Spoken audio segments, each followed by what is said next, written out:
Today we're going to be talking about exponential functions. And so first, before we get into more details about the exponential functions, we're going to start off by talking about what we call the parent exponential function. So the parent function is f of x equals m to the x, where m is a constant. Okay, x is the part that changes, right? That's the exponent. It's called the exponential function because the x value, which changes, is in the exponent. The function is going to be above the x-axis. No matter what value you put in for x, it's still going to be a positive value when you do m to the x power. And the y-intercept is at 1 because when x is equal to 0, you have m to the 0, no matter what m is, anything to the 0 power is equal to 1. And that is what it looks like. Now, depending on whether or not your value of m is bigger than 1, or if it's between 0 and 1, that's going to change the way that the graph is going to look. So if m is greater than 1, then it would continue to increase as your x value increases. So we would say f of x is increasing here. Some terminologies that we're going to introduce here are kind of getting you into calculus terminology. So we would say as x approaches negative infinity, f of x approaches 0. So in other words, as x gets smaller and smaller, f of x gets very, very close to 0. Now it never actually touches 0. I know it kind of looks like it touches 0 here, but it just gets very, very close to the x-axis. Okay. The way that we normally in calculus would, instead of writing out the word approaches, we just use an arrow. So as x goes to negative infinity, f of x goes to 0. Okay, on the other hand, if m is between 0 and 1, so let's say you had 1/2 raised to a power, then f of x would be decreasing, and we would say as x approaches infinity, f of x approaches 0. So as x gets larger and larger, then f of x gets very, very close to 0. Again, in calculus notation, we would say x arrow infinity, f of x arrow 0. Now you might be wondering, what happens at 1? Why don't we include 1? Well, think about it. What happens at 1? If you raise 1 to an exponential power, what happens? It's still 1, right? 1 to the first, 1 squared, 1 to the third, 1 to the fourth. So m actually, we would normally say, m cannot be equal to 1, because then it wouldn't be an exponential function. Okay, let's go ahead and graph an example of an exponential function. So let's say 2 to the x. So in order to graph this, we're just going to go ahead and fill in a table. Let's say when x is equal to 0, 2 to the 0 is equal to 1. When x is 1, we have 2 to the first, which is 2. When x is 2, we have 2 squared, which is 4.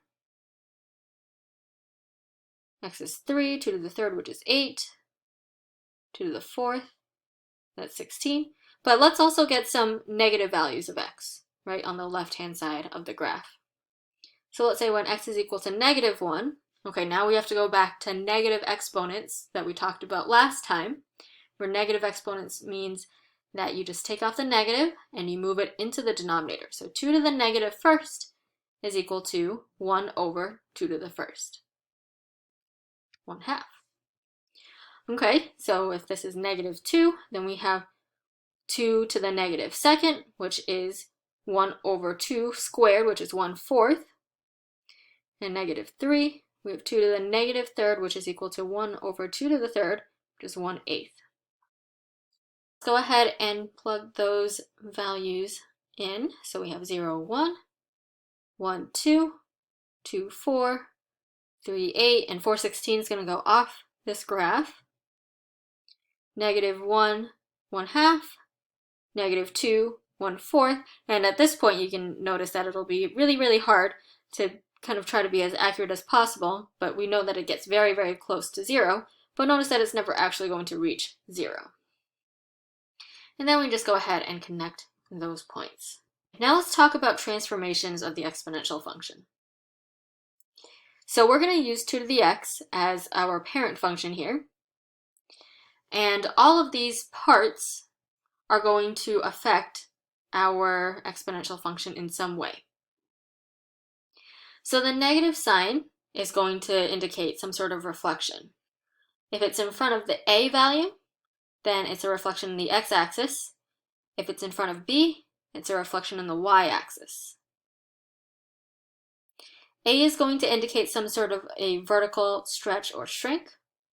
If a is between 0 and 1, that's a vertical shrink. If a is bigger than 1, it's a vertical stretch. If it's equal to 1, that's the same as not having a value there. B, notice the b that's in the exponent in front of the x value there, that's going to indicate a horizontal stretch or shrink. So if b is between 0 and 1, that's a horizontal stretch. If b is bigger than 1, that's a horizontal shrink. All right, the c value moves it left or right, depending on if it's plus c or minus c. Just like with other transformations that we've done in the past, moving left and right, it feels kind of like the opposite of what you naturally think. So if it's plus c, it's going to move to the left. If it's minus c, it's going to move to the right. And then if you have that plus d that's not in the exponent, that's going to move it up and down. This one is more natural, right? So plus d moves it up, and minus d moves it down. So now let's go ahead and apply this to our next example. In these ones, you're told that 3 to the x is the parent function.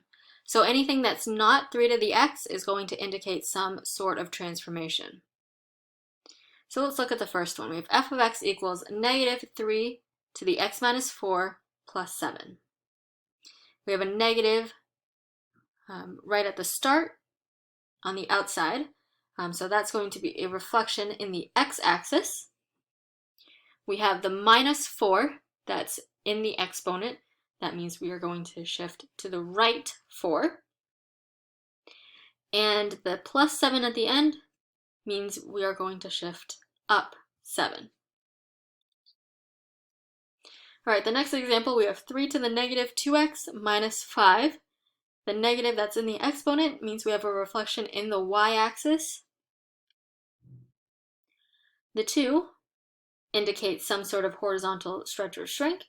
And because it's bigger than 1, it's a horizontal shrink of 2. And then the minus 5 on the outside, that is going to shift down 5. All right, the last one here, we have 2 times 3 to the 0.5x plus 2. We'll start with the 2 that's out in front. That's your a value. That's going to be a vertical stretch because it's bigger than 1. It's a vertical stretch of 2. Then we have a 0.5 in the exponent multiplied by the x. That's your b value. That's going to be a horizontal stretch of 0.5 because it is between 0 and 1.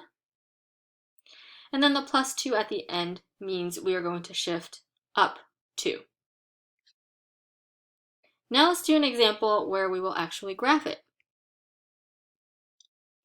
List all the transformations of the following exponential functions. Then graph the parent function and the transformed function. Okay, so let's start by listing the transformations just like we did in example 2. So we have the negative out in front, that's a reflection in the x-axis. We have the plus 2 in the exponent, that's going to shift it to the left 2. And then the minus 4 means it has to shift down 4. Okay, now 2 to the x, well, we just found that graph earlier. That's this. And now we're going to take this and we are going to apply all these transformations to this function. So first, let's reflect it in the x-axis. Okay. And then we're going to shift it to the left 2. I would suggest trying to find a singular point to focus on. So for example, focusing on the y-intercept there. So the 0, 1, that became 0, negative 1, and shifting that over by 2. There we go. Okay, and then now we're going to go ahead and shift this whole thing down by 4. So now that 0, negative 1 is now at negative 2, negative 1. So now that point there, we're going to go ahead and shift down by 4. Okay, so now we're at negative 2, negative 5 for that point. And you don't need all those things in between. I drew them as we went along so you could see exactly how we did each transformation. But here it says to just graph the parent function and the transformed function. Okay, let's do another example. We have 2 to the negative x plus 3. All right, so we have a negative in the exponent. That is a reflection in the y-axis. Then we have the plus 3, and that's going to shift it up by 3. All right, here's 2 to the x. Again, I'm going to use that point 0, 1, that y-intercept, to help me graph the transformed function. So let's start with a reflection in the y-axis. So now it's going to look like this after being reflected. Okay, and now we're going to shift this up by 3. So again, use that y-intercept there and shift that point up by 1, 2, 3, and then draw your exponential function there. And that's it. There's the parent function and the transformed function. Let's do some applications of exponential functions. Here's example 4. If you invest $5,000 in a stock that is increasing in value at the rate of 12% per year, then the value of your stock is given by the following function, 5,000 parentheses 1.12 to the x, where x is measured in years. Assuming that the value of your stock continues growing at this rate, how much will your investment be worth in 4 years? Part B, when will your investment be worth $14,000? All right, so let's do part A. So assuming that the value of your stock continues growing at this rate, how much will your investment be worth in 4 years? Now the problem did tell you this formula, 5,000 times 1.12 to the x, and it said that x represents the number of years. So you can go ahead and substitute 4 for x, and then go ahead and use that to help you determine how much the investment will be worth. If you want to plug this into your calculator all at once, you can. Just make sure it's only the 1.12 that's being raised to the 4th power. Please, please, please do not do 5,000 times 1.12 and then hit enter and then raise that to the 4th power. Okay, so this should come out to be $7,867.60. So that is your answer to part A. Okay, now part B is a little bit trickier. When will your investment be worth $14,000? Now there are a couple of ways to go about solving this, but essentially what we're trying to do is we're trying to find what value of x will give us 14,000. So in terms of the equation, this is what we're looking for. What does x equal in order for that to 14,000?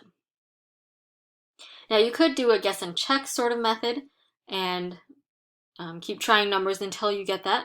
That takes a lot longer, particularly if you're using numbers that are quite large. So one thing you can do is in your graphing calculator, graph 2 things. First, graph 5,000 times 1.12 to the x. Graph y equals 14,000, which is going to be a straight line. What this second line does, that straight line does, is it shows you where 14,000 is. So when you graph these two, if you are able to find where they intersect, that's going to tell you exactly when the stock will hit $14,000. Now, there obviously are other ways to go about solving a problem like this without needing to graph 2 things in the graphing calculator, but we won't get to that until later in this chapter. For now, we're going to go ahead and just graph 5,000 times 1.12 to the x, the exponential function, and then y equals 14,000, the horizontal line, and then find the intersection point. Wherever that intersection point is, that's going to tell you what value of x, the stock will reach 14,000. In this case, 9 years. Example 5. Based on data from the past 50 years, the world population in billions can be approximated by the function g of x equals 2.5 times 1.0185 to the x, where x equals 0 corresponds to 1950. Part A, estimate the world population in 2015. And in Part B, in what year will the population be double what it is in 2015? All right, let's tackle Part A first. Estimate the world population in 2015. We were given this formula here. Now remember that x equals 0 doesn't correspond to the year 0. It corresponds to the year 1950. So that means that x equals 1 corresponds to 1951, and so on and so on. So we want to make sure we're using the correct value of x. So think of it as how many years after the year 1950 is 2015? So 2015 is 65 years after 1950. So we would say x equals 65 as the number that we need to plug in. So g of 65 is equal to 2.5 times 1.0185 to the 65th power, which comes out to 8.23. Now remember that this formula that was given to us is given in billions. So to answer the question, it's not 8.23 people, but 8.23 billion people in 2015, based on this exponential model. All right, Part B, in what year will the population be double what it is in 2015? Well, we just found that in 2015, according to this model, it's going to be 8.23 billion. So double that would be 2 times 8.23, which is 16.46 billion people. Okay, so we're trying to find when that equation will equal 16.46. So similar to Part B of example 4, we are going to use our graphing calculators. We're going to graph the exponential function. We're going to graph a horizontal line and find the point of intersection. So we're going to go ahead and graph y equals 2.5 times 1.0185 to the x. So that's your exponential function. And then graph y equals 16.46. And that's your horizontal line. And find the point of intersection. The point of intersection is where, according to this model, the population will hit 16.46 billion people. So when you do this, you will end up finding that x is about 103. But remember, that's not the year, that's how many years after 1950. So if x is 103, that must mean you do 1950 plus 103 years later, which is 2053. So the population will double in 2053.